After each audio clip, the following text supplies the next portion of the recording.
Art সম্পর্কে সেরকম কোনো ধারণা নেই, তবু চেষ্টা করলাম এই থালার উপর একটা সুন্দর করে কোনো একটা ডিজাইন আর্ট করি তোমাদের সাথে সেটা শেয়ার করার।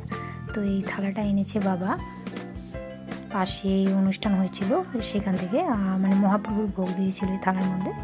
তো সেটা বাড়িতে ভালো করে ধুয়ে টুয়ে রেখে দিয়েছি আমি একটা সুন্দর লুক দেওয়ার জন্য।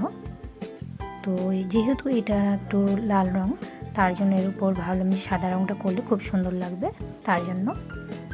আর এরকম কোনো কিছু বাজার থেকে নিয়ে এলে এরকম আমার শখ, মানে কি বলবো আর, এত কিছু মানে এরকম শখ হয়ে যায় যে ওই জিনিসটার মধ্যে কিছু একটা আর্ট করলে বেশি ভালো লাগে। তো কেমন লাগছে তোমাদের অবশ্যই কমেন্ট করে বলো। মাঝখানে দিয়ে দেবো একটু হলুদ রং, ভালো লাগলে অবশ্যই কমেন্ট করে বলো।